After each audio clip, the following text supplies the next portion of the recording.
What is going on? It's Alex coming back at you with another video, and today we're going to be breaking down Field Yates' brand new 2025 NFL mock draft. If you are new, feel free to like, comment, subscribe. We are growing at the fastest rate in the history of the show over these past month and a half, so that has been awesome. 2025 has been blessing me with that, and I have only you to thank. Let's continue on that train. Let's get to 16K, 17, and all the way up to 20. That would be the dream by the end of draft season, but I appreciate you nonetheless. Below my face is my board. It is completely transparent. It is being continuously updated, and it is based on my all 22 grades. If you see a player on this list, most likely there's a video out on them, or else there's a video coming out on them. So I'm super excited for that. We're going to be getting wide receivers, a full probably 25 to 30 of them, going to be dropping in the next week. So I'm super excited for that as well. Been grinding the tape there, so stay tuned for that. Let's get into this. Of course, if you guys want to support the show, the easiest way to do it is using that underdog code HAILMARY, and then ending up, you can get up to $1,000 in bonus cash when you sign up, but they send me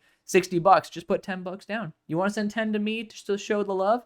I love you for that. But send it to Underdog, and they send me 60, and you could potentially make some money on it. Of course, do it legally and responsibly, but it is sometimes fun to be able to get a little bit more skin in the game, so I appreciate you nonetheless. Let's get into this. Field, got to talk to him quite a few times over the past couple years in Mobile, so great dude. Obviously, I don't think that ESPN allows their guys to go on other people's shows, but if they are, always welcome on the show, Field. I always I put it out there because there's a 99% chance they don't watch the video, but sometimes I have actually gotten people like Field Yates. I think actually it was Matt Miller as well as Peter Schrager. They've been able to comment back on the videos, which is super cool, but that's the beauty of Twitter for you. Let's get into this though. Let's stop wasting some time. Number 1 overall, Tennessee Titans go Travis Hunter. If they believe that Travis is going to be the generational dude, not going to disagree. All right. You got to go with the best player available. I hear from inside sources that Callahan has a pretty long leash, and so they might be willing to pass on QB and deal with a headache for another year, even with Will Levis being kind of a pain in the arse. So maybe you can end up trading for, hell, if you want to just bring in competition for Levis and not a guaranteed player, you could try to just go ballsy and go Tanner McKee. But of course, Joe Milton is the hot trade target on the quarterback market at the moment. Tanner McKee's just the curveball in there because I love Tanner McKee and I really want him to have a chance to start. And honestly, I think he'd work well in a Callahan system.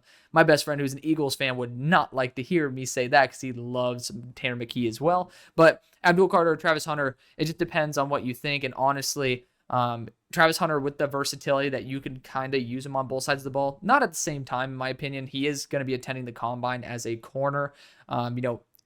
I'd prefer to go Abdul. You guys know this. I make 2 mock drafts a week. Okay. So exactly what my thoughts are. It's more so this series is looking at new fits, being able to comment on what would happen if the draft were to turn out like this.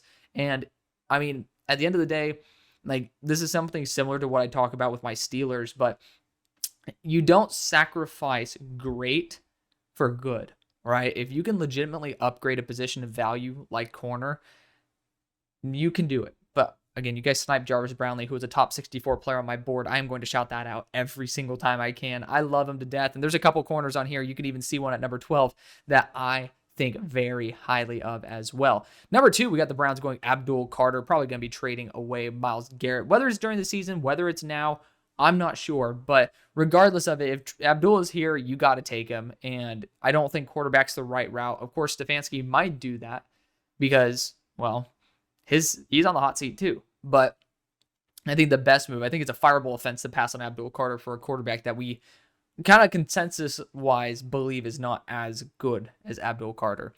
Of course, speaking of Cam Ward, he goes at number 3 to the New York Giants. It's my favorite fit for him to be in. I think he's a fantastic QB that has a ton of upside. Right now, I'm going to be doing my reevaluations on the quarterbacks as well because the last quarterback video I did was back when Drew Aller was still part of the group.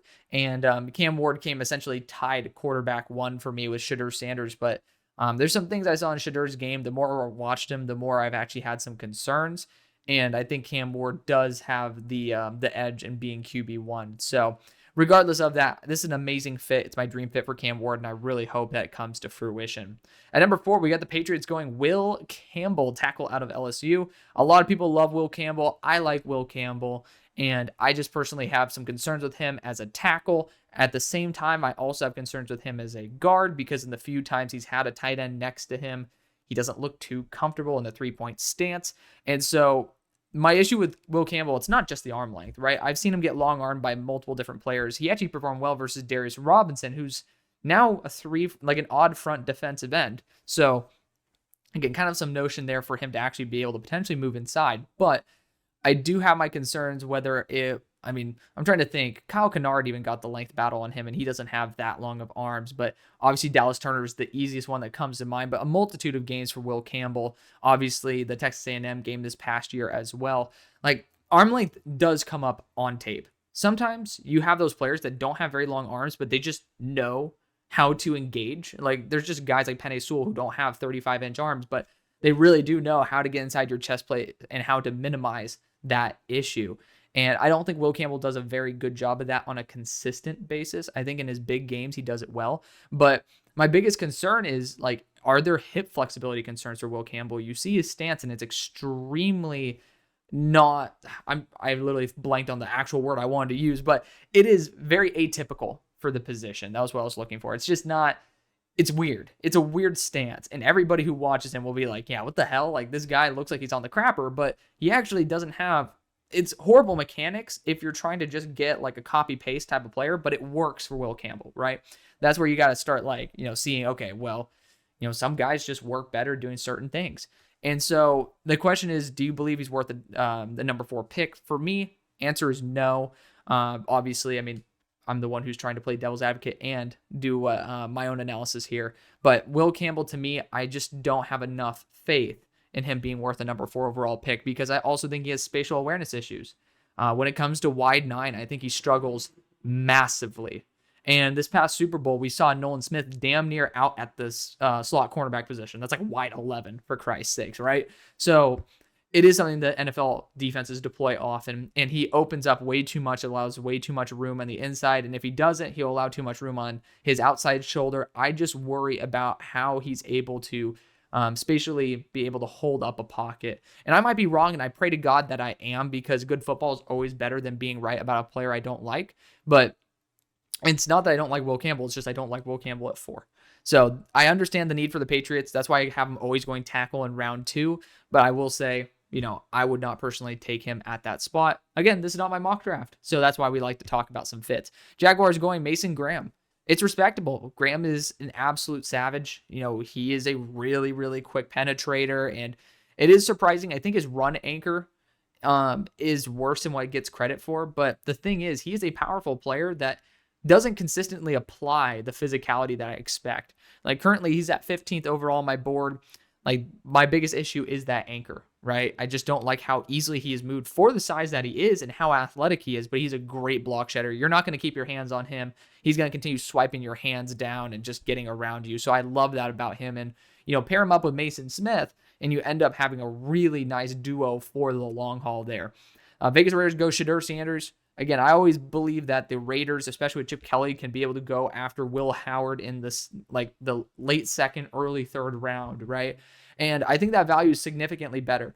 To be fair, I almost want to put Shedeur Sanders behind Will Howard, and I don't have that for the record. But, like, Will Howard stepped up in the biggest moments. Not saying Shedeur can't, but I do see Shedeur having those games where I'm like, please pick up the pace. Please do not throw, like the UCF game I was watching for Mac McWilliams, as well as Travis Hunter and, LaJohntay Wester. And I got to be honest, Shedeur was like consistently not playing at the rate that I thought he should. And a lot of people point to that as one of his best games. So I think we're starting to get complacent with the idea that team needs QB available, QB goes high. And I'm not saying this about Field at all, because this is such a logical pick, right? Like, based on what all the mock drafts are saying, yeah, this makes sense. But remember, Will Levis ended up having like the second best odds to go number 1 overall in his draft and ended up slipping to the second. I think that teams might like Shedeur Sanders, but maybe as an early round 2 guy or a late 1 to get that 5th year extension. I just don't know. Because when you look at the opportunity cost of losing out on Shedeur Sanders, what do you get? Jackson Dart, Will Howard, Tyler Shuck later on as well, Dylan Gabriel. Like, are we sure that they are multiple tiers worse than Shedeur Sanders?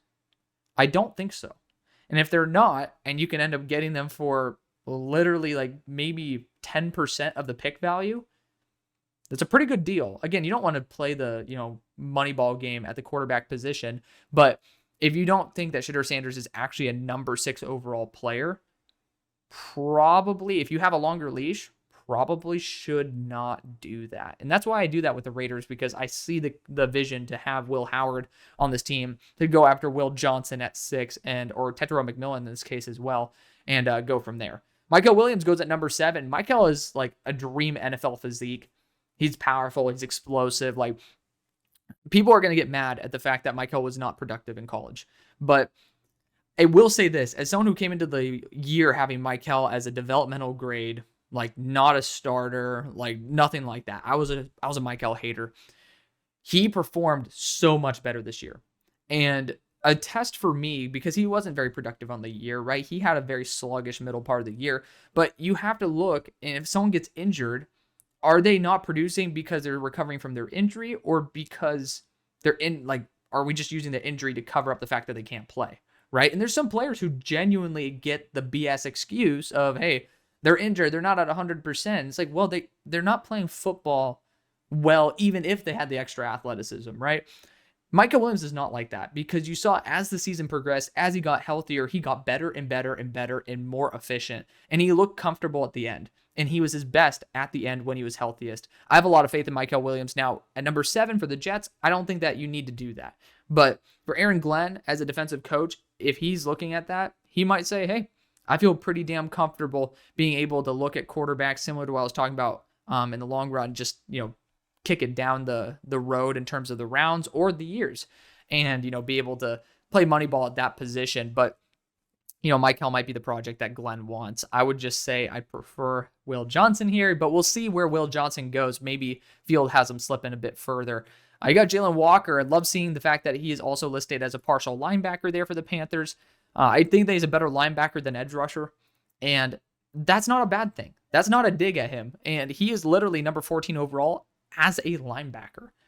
That is hard to do. It is very, very hard to grade out well as a linebacker for me. Like very few people do it. Like very few grade out well. It's pretty much him. And then right now, Jack Kaiser's grading out pretty damn well. But like Jahad Campbell, like guys who graded this high as a linebacker, pretty sure based on my current grading system, which again, it's like I always change it to modify it to make sure that I'm valuing things properly. I think that self-analysis is key. But it pretty much is Jalen Walker and God, why am I forgetting the guy who was there last year from Texas A&M? I'm tripping up on the name, but regardless, Texas A&M, Edgerrin Cooper. Like, I think that Edgerrin Cooper, Jalen Walker are the guys who I have a lot more faith in. And so, love both of those guys. And I think that, it's a little bit high for him, but I think it's perfectly reasonable. Tetairoa McMillan goes to the Saints at number 9. That's why I was going to say I would go after Tetairoa for the Panthers, because I just know the Saints would try to snag him. And great pick nonetheless. Chicago Bears go Kelvin Banks at number 10. I know that Field is massive on Kelvin Banks. Like, he's very high on him. So again, we got to take this through not my lens, but his. And I'm not saying Field is wrong. I'm just saying I have a different opinion, right? And that's the beautiful thing about the draft. You watch the same tape, come away with different opinions. It is what it is. Kelvin Banks, I worry about the foot speed. I think he'd play guard in the short run, probably be that long-term replacement for Braxton Jones. I think the foot speed is going to be a little bit of an issue with Ben Johnson. You look at the offensive lineman that he had on the field, and they're very athletic. I think that Josh Simmons is a little bit more appropriate for a Ben Johnson offense than Kelvin Banks would be. But regardless, we'll see as well where Field has the Josh Simmons going. Again, there's certain players that people believe will be slipping. And so, like, for me saying it every single pick, it's going to be a little bit annoying. And so I'm not going to do that to myself or to you guys. And so I think if, like, knowing what Field thinks of Kelvin Banks, it's very similar to what I think of Josh Simmons. I think this is a good pick for the Bears. At number 11, oh, there we go. There's Josh Simmons. Okay, so, like, this is just going to be a difference of opinion then, rather than believing Josh Simmons will be falling a lot. Josh Simmons is awesome. He also is a former right tackle. I'm curious to see if it ends up talking about him as a former right tackle as well. But, I mean, he would end up being, like, medical, this is always assuming, of course, the medical checkout, right? Like, there is a medical, like, we're trying to see, okay, is this guy going to be able to play year one? If he's not, then he's going to drop. And that is very, very reasonable. So my grades are all based on pre-injury. If there's a plus next to it, it's pre-injury. But he also has experience 2 years before at right tackle. So he does have that toolkit in with a full year there. Of course, this is going to be the long-term vision to replace Trent Williams. The Cowboys go Will Johnson. At this point, I'm not going to disagree.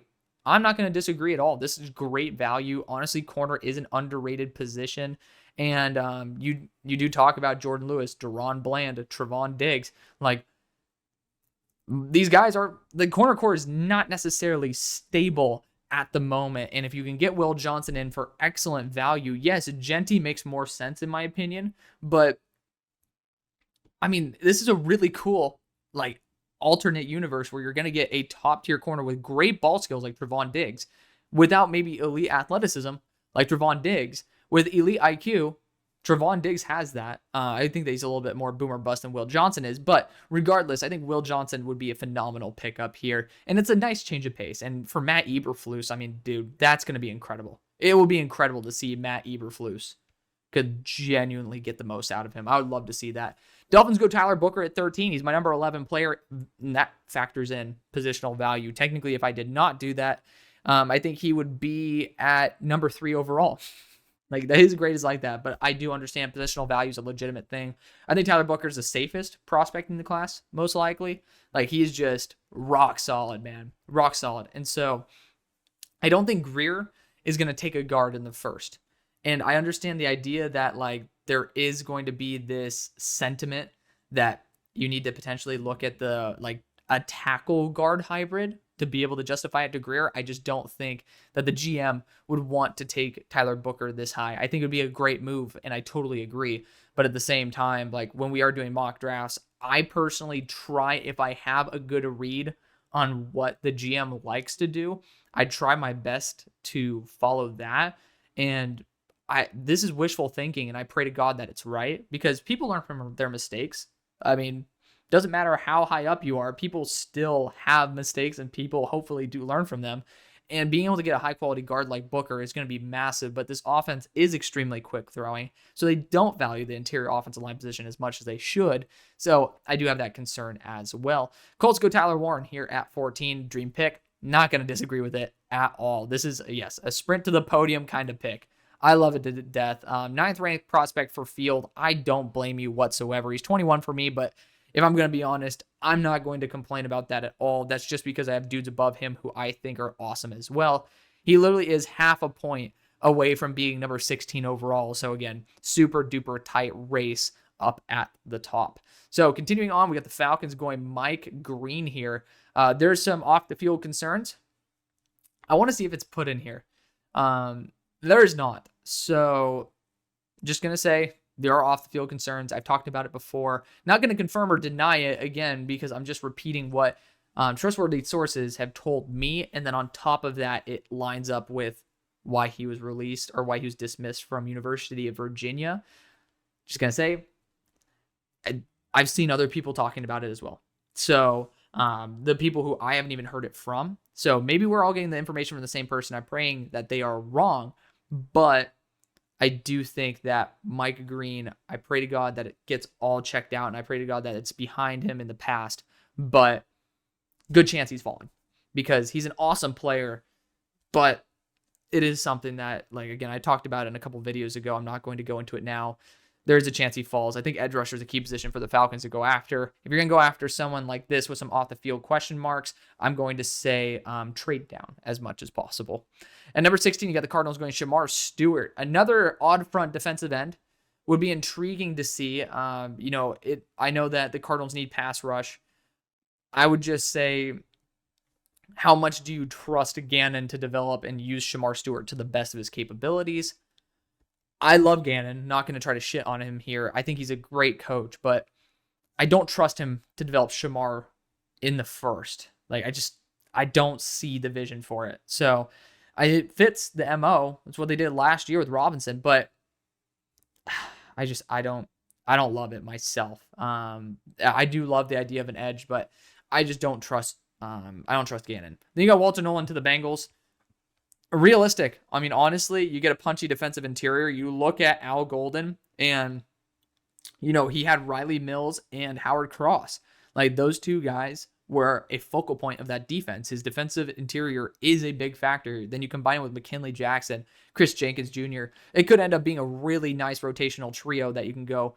And, of course, BJ Hill, bye-bye. So it ends up taking a legitimate role. Then you got the Seahawks going Armand Membu. Respect it. Going to play guard in the short run, probably fill in for tackle when Abraham Lucas struggles to stay on the field. So I like that a lot. Versatile pick. I mean, again, I'm not as high on Membu as everybody else, and I was a top 40 guy for Membu coming into the year. I think he's a good player, really good player. But, I mean, now it's gotten to the point where people are really taking him high, and I love it. I love it, but it's like, now I'd say it sucks because this was my guy coming to the year, right? Literally top 40 on my board, and I'm sitting here now having to say that it's gotten out of hand, and I'm like, damn. Like, you know how much that sucks? Like, a player you really loved early on, and now you're like, I'm the one who doesn't love him as much as everyone else. Like, it's a weird feeling because you used to be like, oh, hell yeah, I love this guy. And now it's like, I still love him, but that high? I don't know. But Buccaneers go James Pierce. Incredible value. Obviously, you see where he's at on my board, number 3 overall. I think he's awesome. And so 31.9% true pass rush win rate. And I think that's awesome. On top of that, though, Braden Swinson has like a 33.4 or something like that. Just going to put that out there. That's why I have Braden Swinson so high. I mean, no one wants to talk about him, but it is what it is. That's okay. That's another story for another time. James Pierce is awesome. Don't let the weight fool you. He is incredible. Then you got the Broncos going Ashton Jeanty. In my opinion, there's no way in hell that Ashton Jeanty will slip to this spot. But as a Steelers fan, I would hope he'd be within sniping range for us to move up for him because I think he'd work really well in our offense. But if we don't get that pleasure and he goes to Denver, I think that'd be a really nice, reliable back to have. I mean, no shit, Sherlock, right? Like, it just would depend on the tread on the tires that maybe he'd slip this far. We love Field. We love Field. We love Field. The Steelers, my Steelers, go Jackson Dart at 21. Oh, I did not realize this was the mock draft that had Jackson Dart at 21. Someone brought it up, and I'm like, yeah, I don't think Jackson Dart is going to be taken in the first 75 picks. I'm just going to be honest. I think this is a lot of agent talk, not admitting. I'm not going to say that Field doesn't know what he's doing here. I just think that if you use your eyes and look at Jackson Dart, even his biggest fans who are outside of the media realm that would get affected by people like the agents. And I'm not saying that's what Field is, what's going on there, but I'm saying like maybe ESPN has this going on. But like every single person I know, even the fanboys of Dart are saying like late first is a massive stretch. Like he is not a top 32 player in this class. Like he's just not. And I don't really understand this idea that he took advantage of the Senior Bowl week with a strong showing. Like people were talking about him even in the game being absolute cheeks. And I thought he was solid during like the throws and stuff, but I really thought that Dylan Gabriel was the best QB there. And even he didn't really surprise me.